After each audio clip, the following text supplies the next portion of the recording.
Valerie Matsumoto, when did Japanese immigration to the United States begin and really take off? Well, the first to come were students who came in the 1890s, and they were seeking Western technology and ideas and knowledge in order to strengthen imperial rule. But actually, they were soon followed by a huge number of workers who are looking for economic opportunity.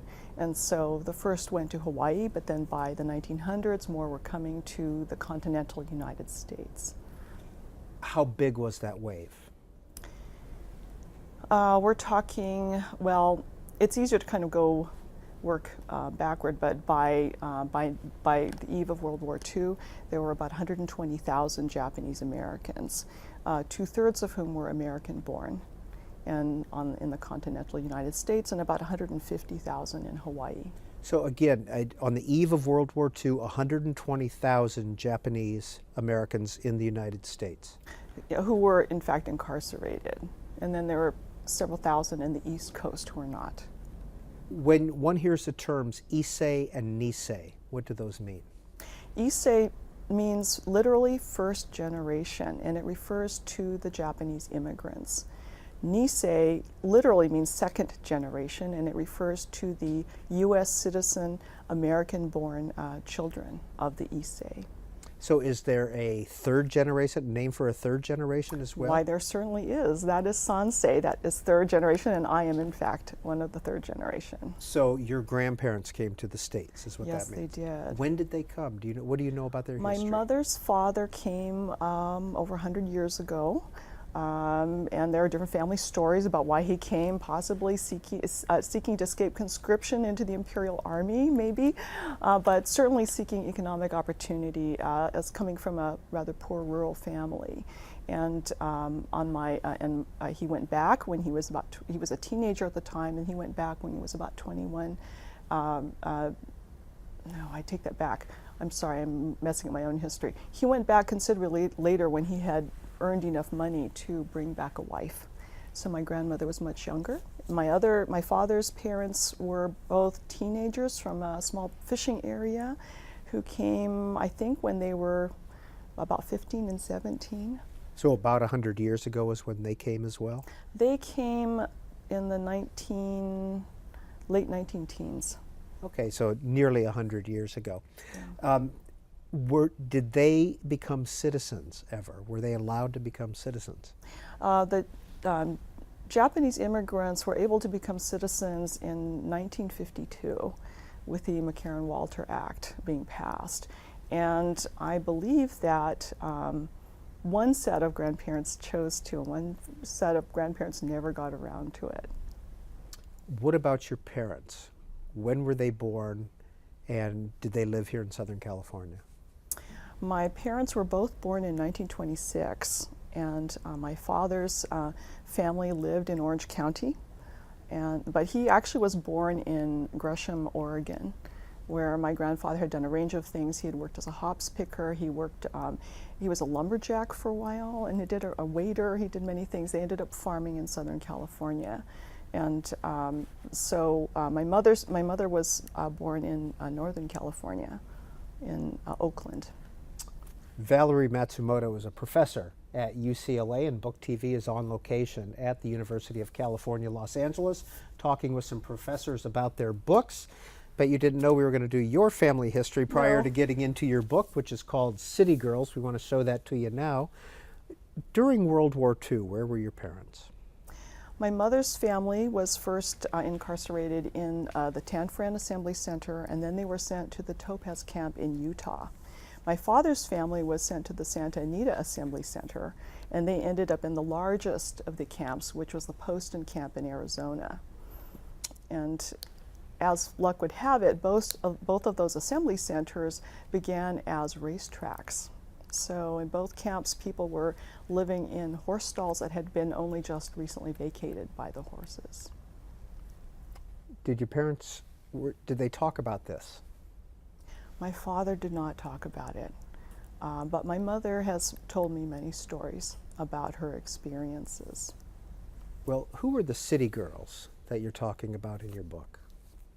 The city girls are the urban Japanese American second generation who got to have all the fun that my poor rural parents did not get to have, because they grew up having to work from dawn till dusk.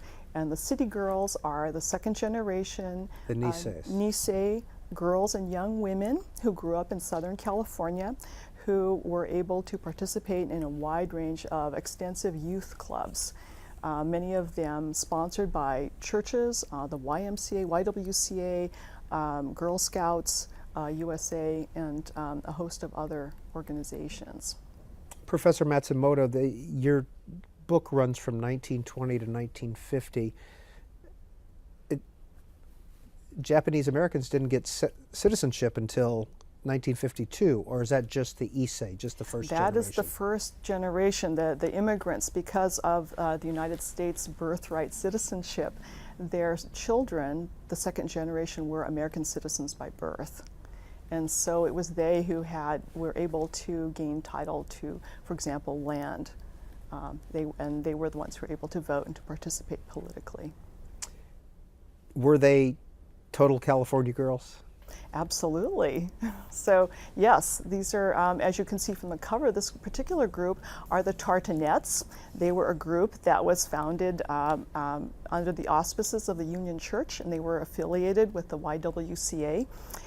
They had lots of parties and dances. They were very good dancers, and they were also very active in social service and community organizing. How assimilated into the larger American society were they? Well, if we're talking about the Nisei clubs in general, I think it's important to think about why they formed. And the 1920s and 30s were actually quite a difficult period. There was a great deal of racial exclusion if we think just about residential segregation.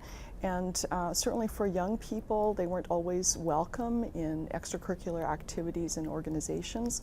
This varied from school to school and district to district in terms of the level of acceptance or exclusion.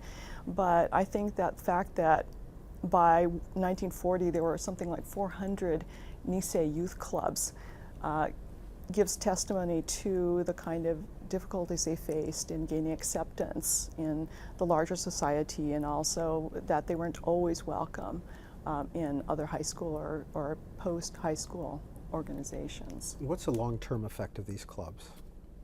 I think the clubs have been tremendously important. I'd also like to just mention that these clubs were not just a Southern California phenomenon, but that there were Nisei youth clubs that were very active all the way from Seattle and San Francisco, Sacramento, Los Angeles, and down to San Diego. And there were probably others inland that I'm not so familiar with. But these clubs, I think, have been tremendously important.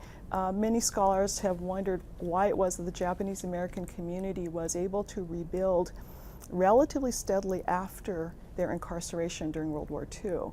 And I think that, of course, this is glossing over a lot of the hardships that they experienced. It wasn't easy, but I think it's really important to think about the underpinnings, which were this vast array of youth clubs and that helped train youngsters and gaining all kinds of organizational leadership skills from the time they were in junior high school.